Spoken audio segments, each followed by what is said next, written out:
آج 10 رمضان المبارک ہے۔ سیدہ طاہرہ ام المومنین سیدہ خدیجۃ الکبریٰ رضی اللہ تعالی عنہا کا آج یوم وصال ہے، اور یہ وہ خوش نصیب خاتون ہیں جنہیں سب سے پہلے اسلام لانے کا اعزاز نصیب ہوا، اور اللہ کے محبوب علیہ السلام کے ساتھ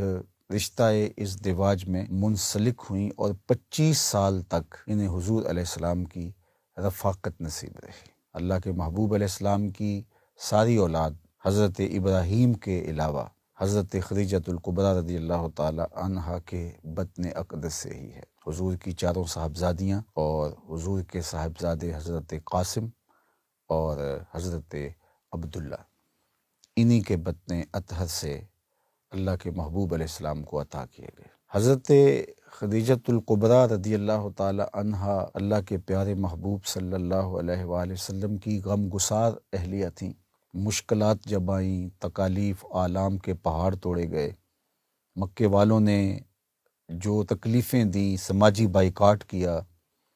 اور ہر طرح کی تکلیف اور ہر طرح کی اذیت اللہ کے محبوب کو پہنچائی، لیکن جب حضور گھر تشریف لاتے تو یہ جس طرح حضور علیہ الصلاۃ والسلام کی دل جوئی کرتی اور آقا کریم علیہ الصلاۃ والسلام کی غمخواری فرماتی، تو یہ انہی کا مقصوم ہے۔ اسی لیے اللہ کے محبوب علیہ السلام نے حضرت خدیجۃ الکبریٰ رضی اللہ تعالی عنہا کے وصال والے سال کو عام الحزن قرار دیا، دکھوں کا سال حضور نے اس سال کو کہا۔ بلکہ روایات میں آتا ہے کہ آقا کریم گھر سے نکلنا کم کر دیا تھا، اور حضرت سیدہ خدیجۃ الکبریٰ رضی اللہ تعالی عنہا کے تذکرے سیدہ فاطمہ زہرا رضی اللہ تعالی عنہا اور دیگر اپنی صاحبزادیوں سے کرتے، اور انہوں نے اللہ کے محبوب علیہ الصلاۃ والسلام کی غمخواری بھی کی، اور کار نبوت میں حضور علیہ الصلاۃ والسلام کا ساتھ بھی دیا، حضور علیہ الصلاۃ والسلام پر ایمان بھی لائیں، اپنا سارا مال حضور علیہ السلام کے قدموں میں ڈھیر کر دیا، اور کہا کہ یہ اب میرا نہیں، یہ آپ کا ہے، اور وہ سارا مال اعانت اسلام کے لیے صرف ہوا، غریبوں کے لیے، لاچاروں کے لیے، کمزوروں کے لیے، اراملہ، یتامہ اور مساکین کے لیے وہ سارا مال خرچ ہوا۔ بلکہ متمول خاندان کی عالی مرتبت شہزادی ہونے کے باوجود اللہ کے محبوب علیہ السلام جب غار حرا میں قیام فرماتے تو کئی دن حضور علیہ السلام وہیں خلوت فرماتے، تو یہ حضور علیہ السلام کو کھانا دیتی، تو جب کھانا ختم ہو جاتا تو یہ گھر سے کھانا تیار کرتی، تو وہاں چوٹی پر لے جا کے حضور علیہ السلام کو پیش کرتی۔ ایک دن برتن میں کھانا باندھا، اور حضور علیہ السلام کو کھانا پہنچانے کی غرض سے اس چوٹی پر جہاں چڑھنا اتنا آسان نہیں ہے، اور یہ نازک اندام خاتون ملکۃ العرب حضرت سیدہ خدیجۃ الکبریٰ رضی اللہ تعالی عنہ وہ برتن اٹھائے،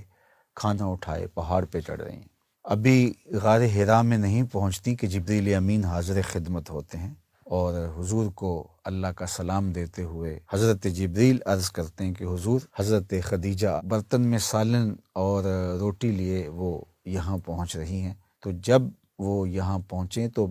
اللہ کا بھی سلام دے دینا، اور حضور میرا بھی سلام دے دینا، اور انہیں بشارت دینا کہ اللہ نے جنت میں ان کے لیے موتیوں کا ایسا محل بنایا ہے جس کے اندر کوئی شور نہیں ہوگا اور کوئی اس میں پریشانی نہیں ہوگی۔ اللہ اکبر۔ ام المومنین سیدہ عائشہ رضی اللہ تعالیٰ عنہ فرماتی ہیں کہ مجھے کبھی بھی کسی خاتون پہ رشک نہیں آیا تھا سوائے ام المومنین حضرت سیدہ خدیجۃ الکبریٰ رضی اللہ تعالیٰ عنہا کے علاوہ مجھے کبھی کسی پہ رشک نہیں آیا تھا۔ تو اللہ کے محبوب کثرت سے ان کا ذکر کرتے، اور جب کوئی جانور ذبح کرتے تو گوشت کے ٹکڑے ان کی سہیلیوں کے گھروں میں بھیجتے، اور ان کی بار بار حضور بات کرتے۔ تو میں نے ایک دن کہا کہ حضور، وہ خاتون بڑھاپے کی وجہ سے جس کے ہونٹوں کے گوشے بھی رنگ بدل گئے تھے، آپ بار بار اس کا ذکر کرتے ہیں، جب اللہ تعالیٰ نے آپ کو بہتر ازواج عطا فرما دیں تو آقا کریم نے فرمایا کہ عائشہ، میں اس کا ذکر کیسے چھوڑ سکتا ہوں؟ جب پورے مکے نے میرا انکار کیا تھا اس نے میرا اقرار کیا تھا، جب مجھے کسی نے نہیں مانا تھا اس نے مجھے مانا تھا۔ اور آقا کریم علیہ الصلوۃ والسلام یہ بھی فرماتے تھے کہ خدیجہ تو خدیجہ ہے، بلکہ ایک موقع پہ حضور نے فرمایا کہ اللہ نے اس کی محبت کا مجھے رزق دیا ہے۔ اللہ اکبر۔ تو محسنہ اسلام حضرت خدیجۃ الکبریٰ، جن کی وساطت سے اس کائنات کو سیدہ زہرا پاک سلام اللہ علیہا نصیب ہوئیں، اور پھر اللہ نے ان کی وساطت سے حسنین کریمین کے ذریعے سے اس امت کے گرتے ہوئے پرچم کو تھامنے کا اہتمام فرمایا۔ ہمارا سلام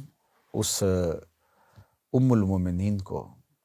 کہ جو حضور کے قلب اطہر کا چین اور حضور کے لیے باعث راحت اور باعث قرار تھیں۔ تو آج یہ مبارک دن ان کی یادوں کو تازہ کر رہا ہے، تو میں نے سوچا کہ آج اس موضوع پر بھی کچھ بات آپ کے گوش گزار کی جائے۔ اللہ تعالیٰ سیدہ پاک کے نقوش پاک کی برکتیں، مخدرات اسلام اس امت کی خواتین کو نصیب فرمائے۔